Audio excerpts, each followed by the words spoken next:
There are moments in urban history when just one wrong decision by the upper class is enough to plunge thousands of workers into the abyss. And in Las Vegas in 2025, that moment is called Resorts World, a $4.3 billion project once considered a sure bet. But ironically, that gamble backfired. When revenue fell short of expectations, customer numbers declined, and debts ballooned exponentially, management had no choice but to do what they had once promised would never happen: implement mass layoffs. In just one night, thousands of workers who had dedicated their youth to housekeeping, service, maintenance, and security were laid off without even a month's worth of rent to fall back on. Those who used to pay rent regularly now have to recalculate every week, every day, move to a cheap motel, sleep temporarily in their car, or pitch a tent in parking lots they used to just drive past on their way to work. Before investments in infrastructure, technology, artificial intelligence, and automation could yield clear results, labor once again became the most easily eliminated cost item in the spreadsheet. In today's video, we'll rewind the story. Why a billion-dollar project, expected to bring jobs and stability, could push a large workforce to the brink of homelessness in a short time, and what message that sends to the rest of America. There are cities that live on the past, but Las Vegas always lives on the promise of the future. After the pandemic, when the Strip had yet to regain its familiar rhythm, many believed that future would begin on the north side of Vegas, where a giant block of steel was slowly rising from the desert like a miracle of a new era. Resorts World, a $4.3 billion project. From very early on, it was seen as a game changer. The first new resort on the Strip in over a decade, and also the most expensive project ever completed in the city. A 59-story tower with over 3,500 hotel rooms under the Hilton, Conrad, and Crockford's brands. A casino floor spanning over 10,000 square meters and a massive LED screen covering the facade, all woven together into a single narrative. This will be the symbol of the new Vegas era. In the eyes of policymakers, Resorts World is not just a resort, it is a tool to pull the entire North Strip out of its long-standing state of abandonment, which was once the unfinished legacy of failed projects. The fact that an international corporation is pouring billions of dollars into this is seen as a signal that Vegas can still attract global capital and is still capable of being a stage for big bets. At a deeper level, this project also touches the psychology of those who live off Vegas. Hotel staff, casino employees, drivers, restaurants, small shops.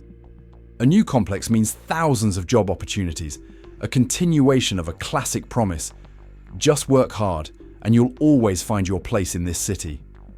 Many people believe that if Resorts World is successful, it will revitalize the entire surrounding area, from tourist numbers to property values. But that $4.3 billion dream, from the very day it opened, had to enter a world vastly different from the golden age Las Vegas once knew. Travel habits are changing, many states are legalizing casinos, and tourists are starting to weigh Vegas against other destinations that offer similar experiences at a more affordable cost.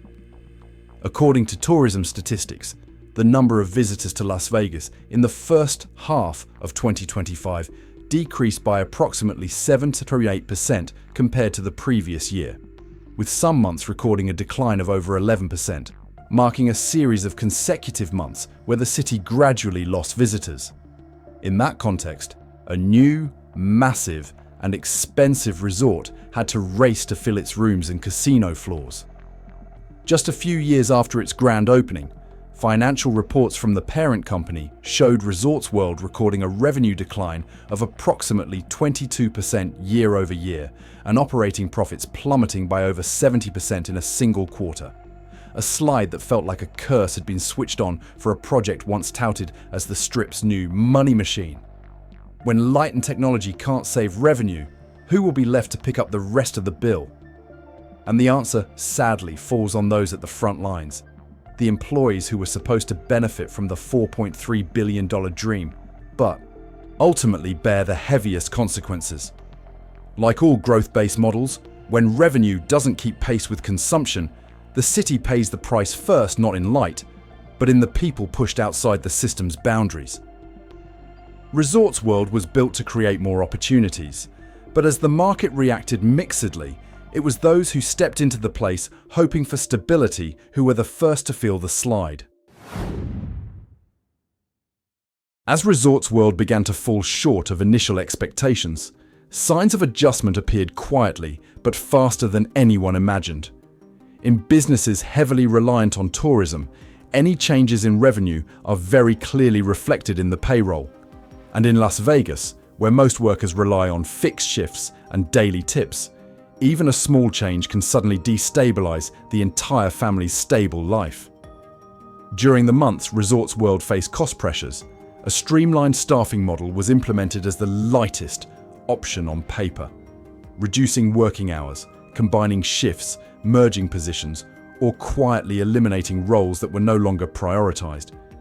But in real life, each of those cuts represents a source of income being taken away from those who have stuck with the industry for decades. Not a few employees who were used to a regular work pace found themselves in a state of partial unemployment within just a few weeks. Income has plummeted while rental costs around the Strip have skyrocketed, leaving many unable to afford next month's rent. The apartments they once paid for suddenly became a burden, pushing them toward choices they never imagined: renting rooms by the week, living in their cars, or staying in boarding houses much further from their workplaces. In Vegas, career change opportunities aren't always readily available. The city relies too heavily on the service industry, hotels, casinos. So when this sector slows down, workers rarely have an alternative. The lack of diversity in the job market makes them vulnerable. If they lose their current job, their remaining options are very limited. Someone who once had a stable income and was respected by their colleagues now has to pack their belongings into the trunk of their car after just a brief announcement. A maintenance worker who had been with the company for nearly 2 decades had to move into a long unused RV. A housekeeper said she had to move to a cheap motel, paying weekly because she couldn't afford to keep her old apartment. Images like makeshift tents sprouting under highways, parking lots becoming overnight shelters, or cars covered with curtains becoming homes are starting to appear more frequently. This is not just an economic consequence, but also a loss of honor and status for those who once contributed their efforts to an industry that was proud of its prestige. They not only lost income, but also the feeling of being welcome in this city. That crack also reveals a deeper issue. The current operating model, even when optimized with technology and processes, lacks a place for real people. This creates a paradox. The service industry cannot exist without people, but in difficult times, it is people who are the first to be sacrificed. How can a city that relies on the service industry maintain its prosperity if the people who serve it can no longer afford to live in that very city? Are these cuts just a temporary reaction, or a wake-up call that the long-standing Las Vegas model is deviating from its human foundation?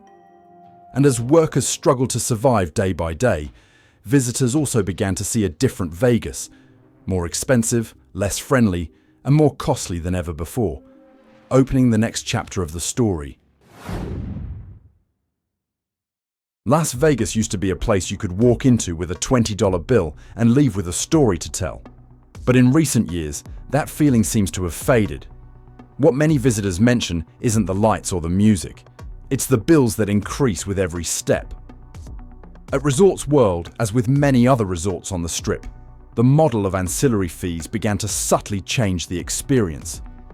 Room rates increased, parking fees returned after a period of being free, and services once considered standard suddenly became additional costs. For many, a quick meal, a bottle of water, or a few simple items cost more than they're used to, not because of quality, but because the pricing structure is being adjusted to compensate for lost revenue. For the middle-class group, which has been the driving force behind Vegas's rhythm of life for decades, The disparity between the listed price and the actual price paid is causing them to hesitate. The scattered surcharges add up to a total cost that makes the vacation lose its inherent comfort. They not only spent more money, but also felt like their every move was being scrutinized, which made them less likely to return as often as before. This erosion of trust has a greater impact than the numbers on the bill. Vegas once thrived on accessibility. Anyone could come, play, and enjoy. But as people began to have to calculate every small service, the city lost a part of its soul. The part that once made it different from other expensive entertainment destinations. Worse, fees increased just as the quality of service, already under pressure from staff shortages, declined. When the experience doesn't improve with the price, the feeling of not being worth it becomes the most distinct impression visitors take home. This creates a vicious cycle. Fewer customers, lower revenue, increased fees to compensate, even fewer customers. This loop not only affects Resorts World, but also extends to small businesses that rely on tourist traffic around the Strip. Shops that relied on foot traffic began to see fewer customers. Restaurants are reducing their opening days. The small services, the lifeblood of Vegas, are more fragile than ever. In the past, Vegas operated on an unwritten rule. As long as players were having fun, they would spend. But when the bills are longer than the smiles, the relationship between the city and its visitors changes accordingly. Many people say they're not angry because it's expensive, but because they feel treated more like a cash flow than a guest. What turned a city once known for its pleasantness into a place where every experience comes with a surcharge? Can an entertainment economy be sustained when joy gradually gives way to calculation in every bill? In many service industries, technology is often presented as a solution for streamlining, increasing efficiency, and ensuring greater consistency. Resorts World is also moving in that direction. Check-in via app, cashless payments, booking services through kiosks, and managing the casino with an automated data system. On the planning board, these things help reduce errors, save manpower, and keep costs lower in a volatile business environment. However, in reality, Las Vegas is not an airport or a shopping mall. This is a city where experiences always begin with the dealer's eyes, a smile, a joke, or the bartender's quickness pouring the first drink of the night. As technology gradually replaces humans in positions like reception, bars, table games, and concierge services, what's lost isn't just labor, but the connective tissue that has sustained this entertainment industry for decades. For many older guests, the generation that witnessed Vegas in the 80s and 90s, the experience at Resorts World sometimes feels like being in a self-operating space. Fast, precise, but lacking the laughter and spontaneous conversations that once created a sense of familiarity. Some people describe feeling served by the system, rather than by a real person who genuinely cares about their well-being. And for workers, the increasing presence of technology serves as an early indication that their roles will be diminished. They see guests self-checking in, ordering their own food, paying themselves, finding their own way, and understand that the tasks they used to do have now been redefined as steps in a process. Many people share the feeling of being pushed to the periphery of the experience, not due to a lack of skill, but because the operational model prioritizes optimization over interaction. When technology stands before humanity, the experience becomes precise but bland. Everything went smoothly, but there were no more surprises. Operationally, it was a success, but emotionally, the city became colder, especially for those who loved the lived-in, bustling, and somewhat chaotic quality of old Vegas. Can a city built on emotion truly be compatible with an operational model that prioritizes efficiency above all else? Technology can replace labor, but can it replace the feeling of being welcomed, a factor that kept people coming to Vegas for decades? There are places designed to be crowded, The casino is one of them. But when you walk into Resorts World on a weekday afternoon, the first thing you notice isn't the lights or the ringing of machines. It's the emptiness. Many dining and shopping areas are only partially open. Some stores don't open during the week because there isn't enough customer traffic to operate. The bars that were once expected to be nighttime hotspots are closing much earlier than anticipated. That image creates the feeling of walking through a stage after a performance. Everything is still intact, but the spirit has departed. Even the casino area, the heart of every resort on the Strip, is showing signs of running out of steam. Some tables are not open because there are not enough people sitting down. Many slot machines were still lit up, but no one was standing in front of the screens. Compared to older casinos, which always have a steady stream of customers regardless of the time of day. The tranquility at Resorts World gives the feeling of a space created before there were enough people to fill it. Maintaining such vast spaces is not cheap. From electricity, security, and maintenance to minimum staffing, high fixed costs make any vacancy an unavoidable loss. When the number of guests doesn't match the scale, the financial burden begins to weigh on every department, from operations and marketing to the guest experience. That gap didn't just appear because Resorts World is new and located further from the central Strip. It reflects the mismatch between investment expectations and market demand. A market that is more cautious, spends less, and no longer flocks to Vegas the way previous generations did. When emptiness becomes the norm for a large resort, is that a sign that the model has outgrown actual demand? What remains when luxurious spaces can no longer draw people in? The space itself, or the emptiness that reflects the changing times? Those gaps aren't just a feeling. They're starkly evident in the numbers Resorts World was forced to release. That's when the financial picture tells the rest of the story. In the hotel casino industry, financial figures often reflect what no one dares to say out loud. When Resorts World announced a revenue decline of over 20% and operating profit dropping to just a quarter of what it was the previous year, it wasn't just a bad report. It was a sign that the cracks had reached the core of the operating model. Those numbers didn't come from a single bad quarter, but from a series of turbulent months. Fewer customers, lower spending, and increasingly strong competitive pressure. Room rates, which are considered the most stable source of revenue, had to be reduced to maintain occupancy, even as operating costs were escalating. Electricity for giant LED systems, maintenance of automation technology, casino software updates, and minimum labor costs are all increasing. When fixed costs are this high, any slight drop in customer volume becomes a significant blow. It's not just Resorts World that's under pressure. The entire Las Vegas market is experiencing a slowdown. International visitor numbers haven't returned to pre-pandemic levels, while domestic visitors are more cautious due to rising living costs. This inevitably leads to a consequence. New and expensive resorts, which need strong growth to recoup initial investments, become the first victims when the market turns.